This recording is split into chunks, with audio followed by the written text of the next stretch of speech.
My Gavan and Melonin, and well met indeed. I am Arachir Galadirthan, the head of the modding team behind Divide and Conquer, but welcome again to another Lore of Middle-earth video.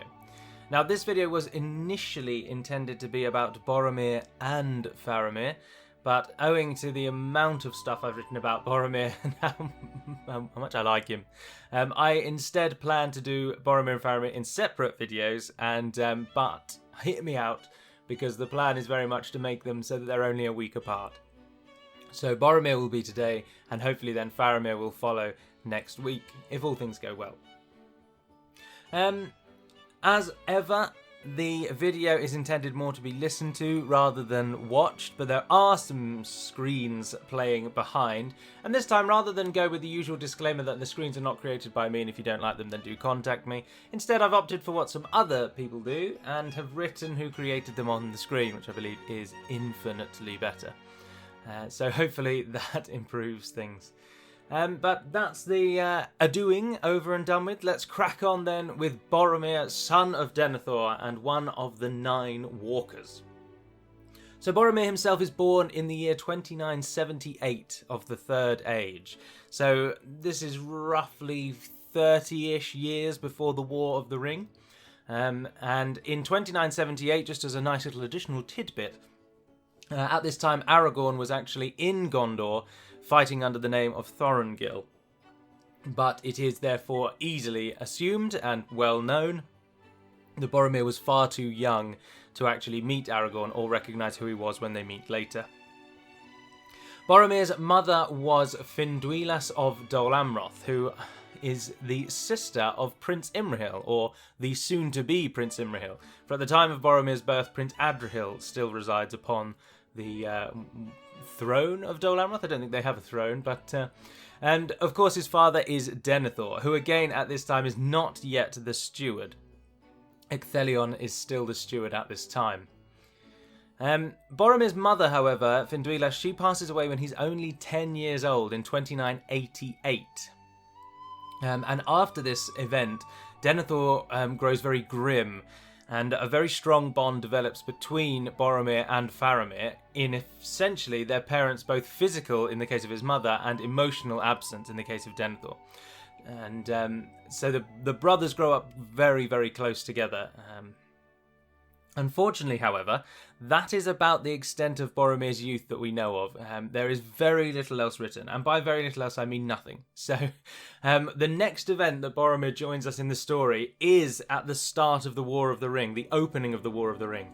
And he joins us at what's something that's called, sometimes known as the Battle of Osgiliath. This event is regarded as the opening of the War of the Ring, and it takes place in 3018, so the year before the final events of the War of the Ring. But what we do know of Boromir in the time between his childhood, or between the death of his mother and 3018, which is a full 30 years, 30 years, is that he wins great renown as a formidable warrior in various skirmishes with Mordor. Now, this obviously can be assumed by the fact that A, when he is part of the Fellowship, he is a strong warrior, and throughout the course of the first book, he repeatedly is, whenever they're in a skirmish or a fray, or there's a military decision, Boromir is at the forefront. Additionally, later on, when Éomer learns of Boromir's passing, he speaks of him as being ever in the wars on the east borders.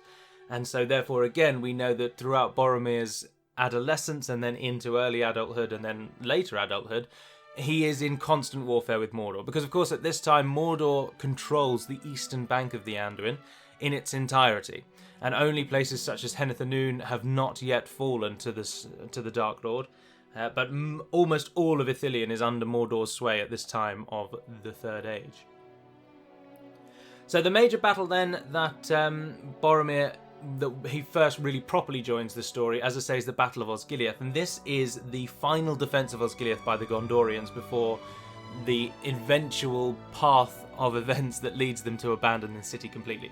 And so what happens here is that as they've been defending western Osgiliath for a long time, as I say, Ithilien is held by Mordor, but in this event they finally lose the last bridge. And so Osgiliath obviously had various bridges across the river, and most of them have been destroyed, but there is one remaining.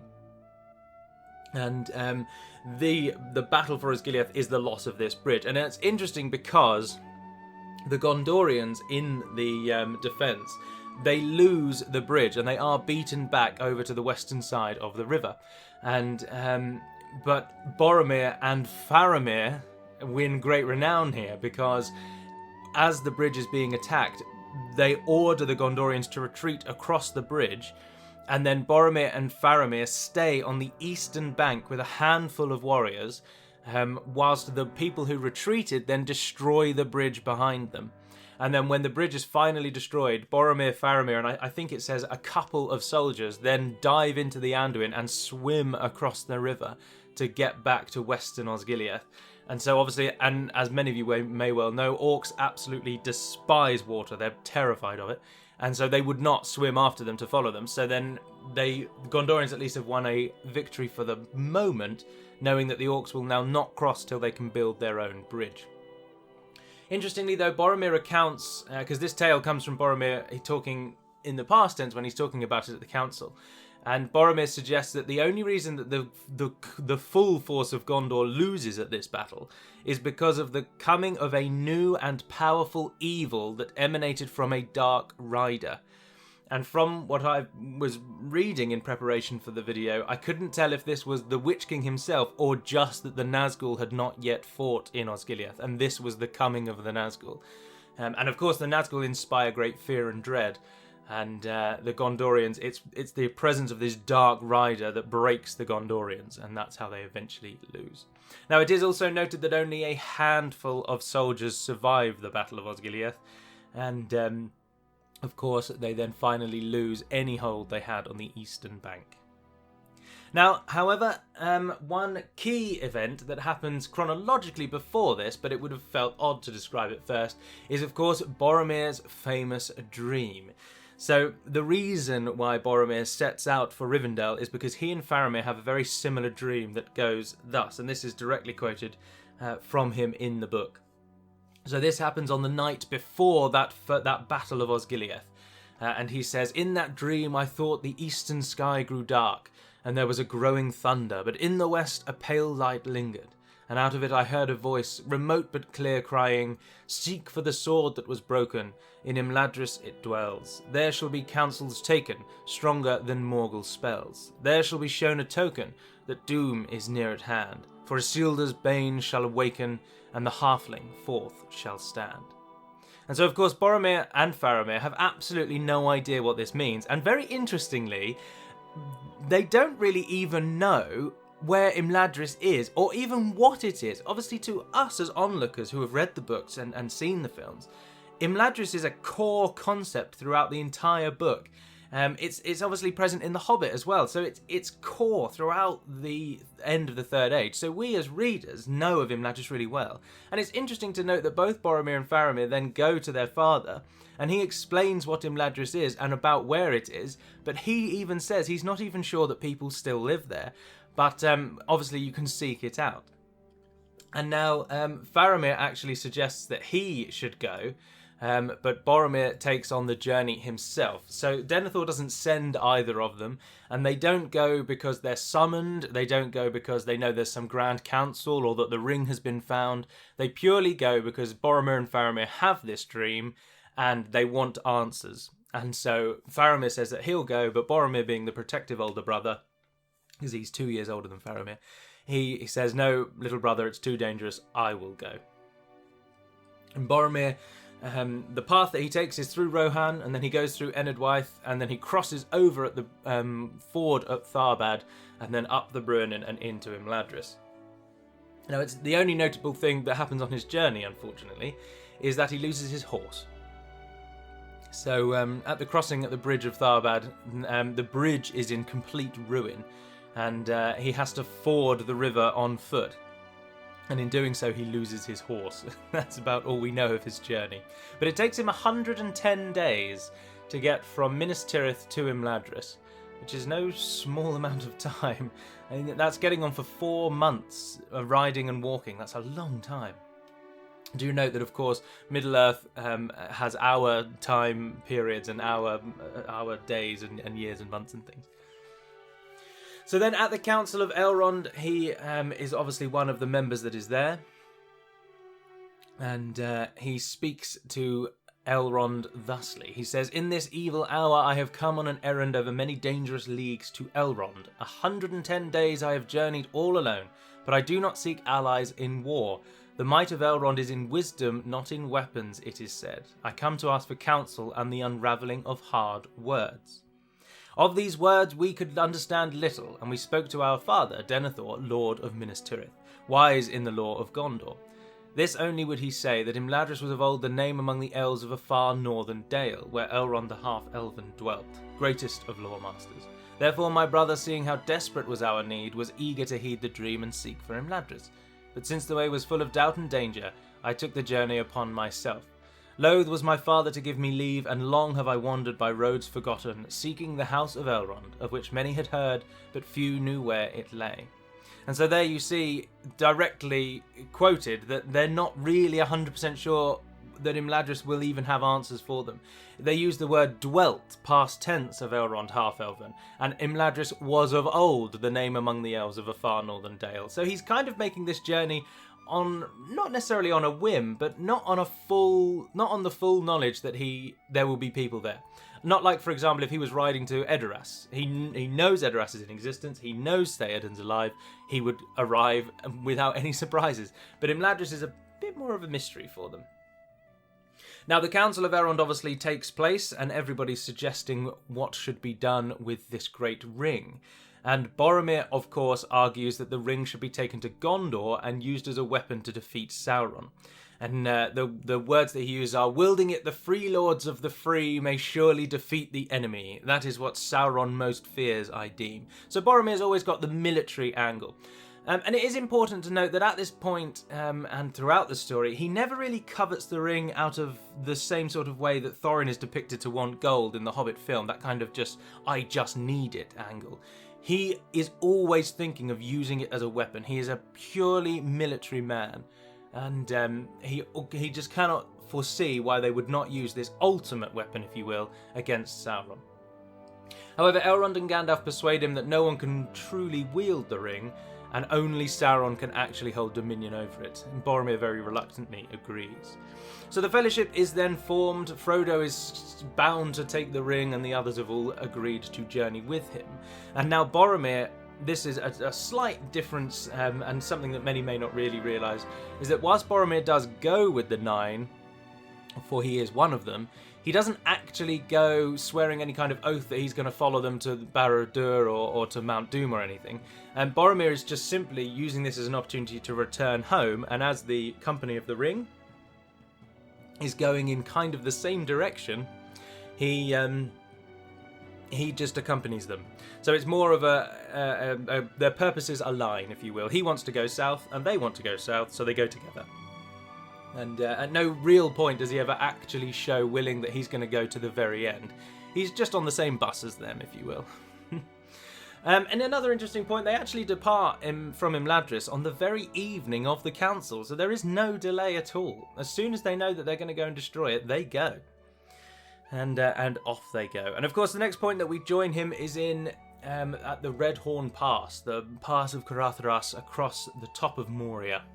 And in this, of course, when they are atop the Redhorn Pass and the winter, or it's not really winter, but the freak weather conditions force them to turn around, Boromir's proposal is again to head for the Gap of Rohan and then either strike east and go for Minas Tirith, or, interestingly, strike west, cross over the River Isen, and come into Gondor through the Druath Ior, and then all the way through Gondor.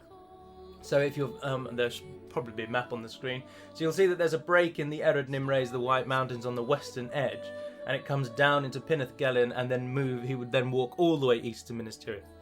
And so he's not suggesting they should necessarily go by Isengard, but that they should go west instead.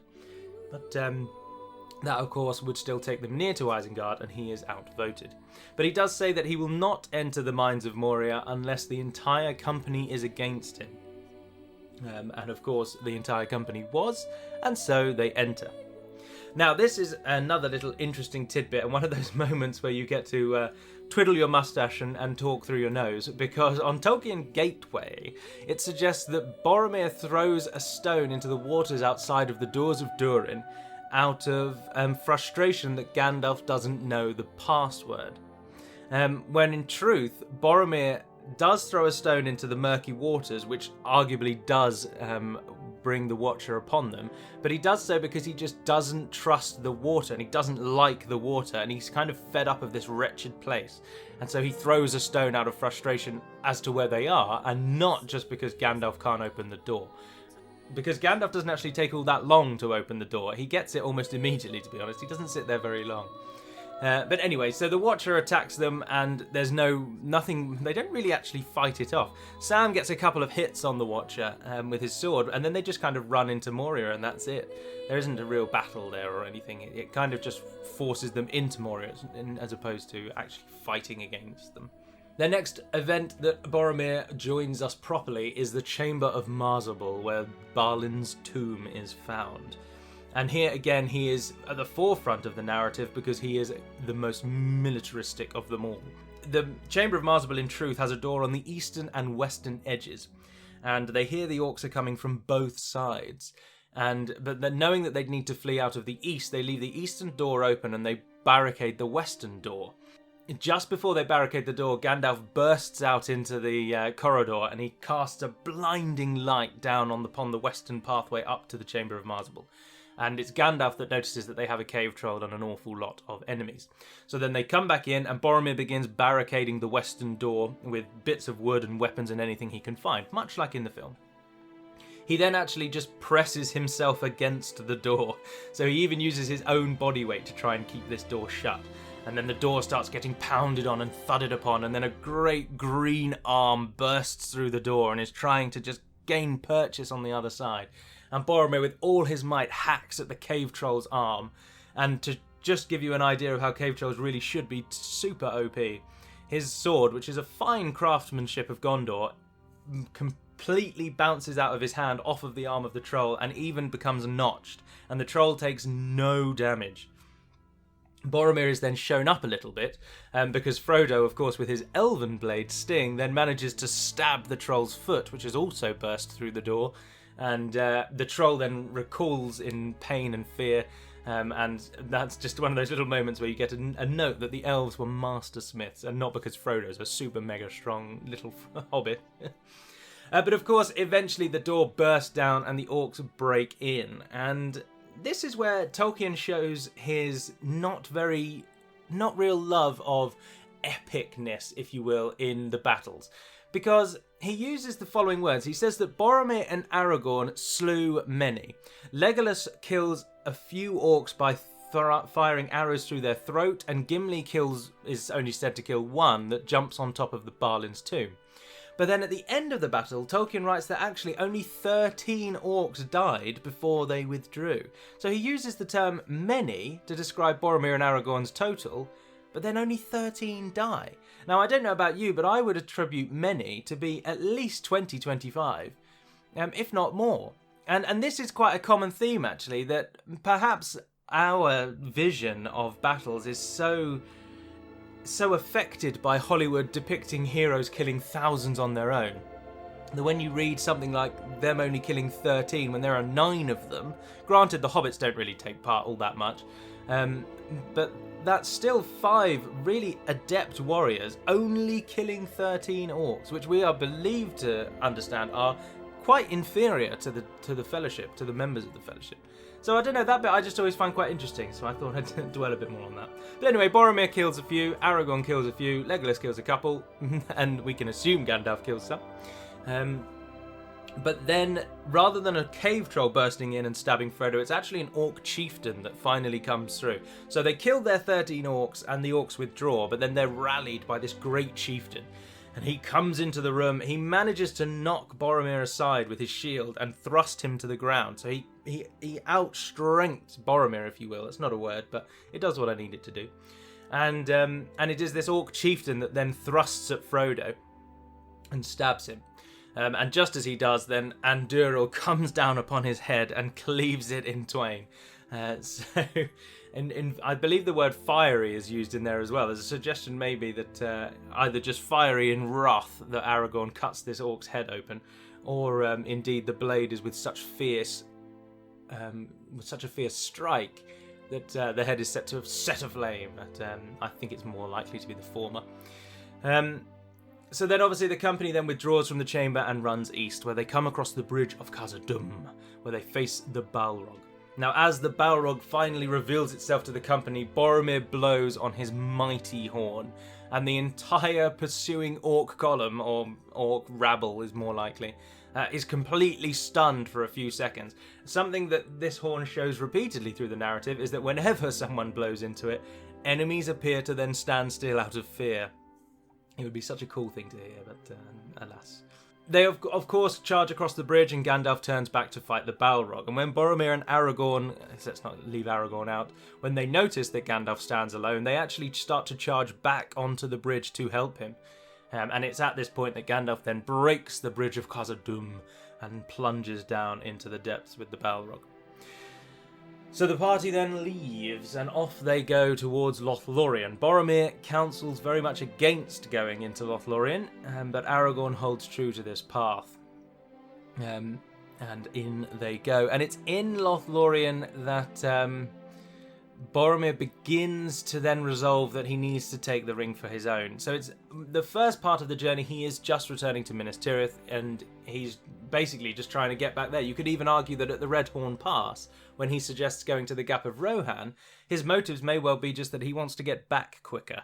But of course we cannot forget that at all times he is still a little sour that they will not agree to use the ring as a weapon. But it's in Lothlorien that he finally starts to resolve within himself, I must make sure this ring is used as a weapon.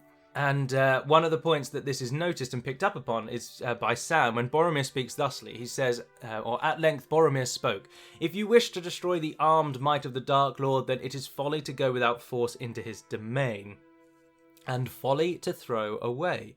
He paused suddenly. "It would be folly to throw lives away, I mean," he ended. So you can see there that he's already thinking that trying to throw this ring away is ridiculous. You'll never get into Mordor, and you'll just take the ring to Sauron, which is again a theme that pops up again later. So he is motivated by, number one, knowing that Gondor is holding the enemy at back, and it cannot continue without he says in the council that Gondor needs some sort of grand weapon. It's got strength, but strength without a weapon is a useless arm, and it needs some sort of weapon. And he also thinks that taking the ring to Mordor will definitely fail, and if Sauron gets the ring, Gondor will fall. And something that Boromir, you can never take away from Boromir, even in his deepest and darkest hour, is his absolute devotion to Gondor. He is completely dedicated to the protection and safeguarding of his country. And that is, so his heart is in completely the right place. And of course he just goes a bit off the rails a bit later. But they of course leave Lothlorien, and Boromir's gift was a golden belt, which doesn't appear in the film sadly because it's fairly inanimate, and of course we all know where this is heading. So they paddle down the stream, and this is where the hobbits start. The hobbits are the first actually to see that Boromir's going a bit doolally. And as they're paddling down the Anduin, he's becoming increasingly obsessed with the ring. And it's said that he begins biting his nails and muttering to himself, and he frequently paddles his boat closer and closer to Frodo. And this is not unnoticed by the hobbits. There is another moment again where the company. Boromir tries to convince the company to disembark on the western bank and try and strike south for Gondor. And again, Frodo had then pretty much just outright says, "We are not going to Gondor." And obviously the company follows with Frodo, so they all agree, and Boromir can't turn the minds of the other seven. So he continues on. But again, just to note that again he tries to counsel them to go to Gondor. And then we come essentially to the final act at Nen Hithoil. This is the pool behind the falls of Rauros, and this all takes place around the green field of Parthgallen and of course Amon Hen. Now at Nen Hithoil, Frodo is very much then given essentially the task of deciding what they do, and so he goes off alone to think about what he needs to do. And Boromir, unbeknownst to Frodo, follows him. So Frodo wanders through the forest, and after a time he starts climbing a hill, and he comes to a large stone slab in the ground. And he just sits on this stone for a long time thinking about what to do. Now, side note, it's very obvious at this point that what Frodo is thinking is that he needs to go to Mordor, but he doesn't really want the blood of anyone else on his hands, and so he's trying to figure out a way essentially to go on his own. As obviously he does, but Sam does then eventually go with him. But this is very much his dilemma at the moment. He needs to go to Mordor, but A, he's worried about casualties, and B, he's worried about what might happen to anyone else who might get this ring fever. Which is only a minor part in Frodo's mind, as we shall see. So whilst Frodo is sitting on this stone slab, Boromir comes upon him. And at first he's just talking to Frodo. There's no fear, there's no anger, there's no animosity between the two. He's just talking to Frodo, and he tries to convince him again that the ring should be used against Sauron. So we have just the two of them talking now in Amon Hen, no one else around, and Boromir convincing him to take it not to Sauron, but to use it as a weapon. And Boromir then kind of has a little bit of a moment to himself where he starts recounting that if he could use the ring, he would become a great warrior, and that armies unending would flock to his banner, and that with this great and mighty weapon they would finally be able to beat Sauron with military arms and not this subterfuge plan to try and sneak past him. Obviously Frodo denies him, and then Boromir becomes increasingly exasperated, and he says, "If you will not fully trust my plan, Frodo, will you not at least allow us to test it in part, and come with me to Minas Tirith, where I can show you how the ring can be used?" And of course, again, Frodo says no. And then finally, Boromir starts to really build up a rage, and with raging fury, he demands that the ring should have been his, and it should be given to him. So now he finally falls off the diving board, if you will, and he goes full out in that the ring should be his, owing to whatever his reasoning, it's never really given. And it's now that he then lunges after Frodo. So first of all, he tries to convince Frodo with words that he should use it as a weapon, and then he tries to convince Frodo, well, at least let me show you how we can use it as a weapon. And finally then he loses it altogether and says, well, if you won't believe my plans, then I know that the ring should be mine, and I'm just going to take it. And he lunges for Frodo over this stone slab with fire in his eyes, and it says that his face is changed to that of a hideous visage. Frodo backs away and puts the stone between the two of them again by being quick on his feet, and he puts the ring on. So Frodo then obviously disappears, and Boromir is immediately stunned, and for a brief second he's just completely caught aghast. And then he frantically starts running around the undergrowth and looking for Frodo all around them. But of course he can't find him, and it's at this point then that he trips over a stone or a root in the ground and falls face first into the ground. And Boromir lies there for just a moment, and then he begins to weep. And he begins to then start crying out for Frodo as he realises suddenly what he has done, and he immediately repents. So one point I just wanted to touch on, a sort of side note if you will, is that I think the film actually does an incredibly good and accurate job of showing Frodo and Boromir's meeting in the forest. It's so true to the book, really, and even some of the words they say are so accurate. And so I know a lot of people are quick to beat down on the films, and I think that's a point where the films get a little tick. Boromir then returns to the company after having had some time dwelling on his thought, and they are all still down by the waters waiting for Frodo to return with his decision. And Boromir explains that he grew angry and that Frodo left him, but he would speak no more of it.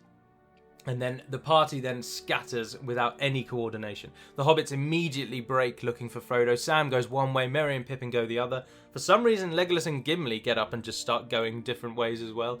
And Aragorn is then very annoyed, obviously, being the quasi-leader of the group now. And he instructs Boromir to chase after the Merry and Pippin and make sure no harm becomes them. And then things turn a bit sour. For Merry and Pippin, without giving any attention to the dangers around them, they run headlong into a group of orcs. And by that I mean they literally run into orcs. How blind do they have to be? And they start to struggle to fight to get themselves free, because the orcs, of course, are a bit caught. They're caught a little out of surprise. These hobbits have just run into them, and they start obviously trying to capture them. And the hobbits are fighting to be free. And Boromir then appears and begins to fight the orcs. So he catches up with the hobbits quite quickly. And at some point in this melee, this fracas, he blows again his great horn, and this alerts Aragorn, Legolas and Gimli that he's in danger, and they come after him as well. And we then join Boromir when Aragorn arrives. And it's noted that Boromir is slumped up against a tree, and it looks almost as if he's just resting. But as Aragorn gets closer and closer, it becomes apparent that Boromir has been pierced by many arrows, black feathered shafts sticking out of him, unfortunately. Boromir then explains in his dying words to Aragorn that he tried to take the ring from Frodo, and that he had failed in his task to protect him. Merry and Pippin had been bound, and they had been taken, and Boromir sees himself as an abject failure in his last moments. He asks Aragorn desperately to save his city, and then he bids him farewell. Aragorn denies his claims, and he says that he fought valiantly, and he had not failed, and that Minas Tirith would not fall. And it's said that Boromir then simply smiles and then passes away. Later in the battle, or not later in the battle, but then Merry and Pippin, then there's word from their angle where they note that Boromir fought incredibly, outnumbered utterly. He managed to take down the lives of many. And about Boromir's body were the dead and defeated orcs, some 20 in number. So he takes down 20 orcs on his own before he is finally basically shot. I mean, in totally my own opinion and terribly subjective, but it seems very much that Boromir came upon these orcs, they were caught by surprise, they were caught by the ferocity and skill with which this person was fighting them, and he killed so many that then it seems that the orcs basically withdrew and just shot him because they couldn't kill him in melee, and that would certainly be my take on it. His sword was broken to the hilt by his body, and his horn was cloven in two when he was found. And of course, Aragorn, Legolas and Gimli then take his body back to the Falls of Rauros. They lay his body in a boat, and they send him back to Gondor. Now do note as well that Aragorn later comments that there are orcs of the Misty Mountains amongst the dead around Boromir, as well as Mordor orcs. None of them are Isengard orcs, that part is slightly different. So it adds to that theory that maybe they're caught a little aback by Boromir, because the orcs of the Misty Mountains, until now, unless they are the same orcs from Moria, they've never fought against a Gondorian, and so they wouldn't know what kind of strength and might he might have.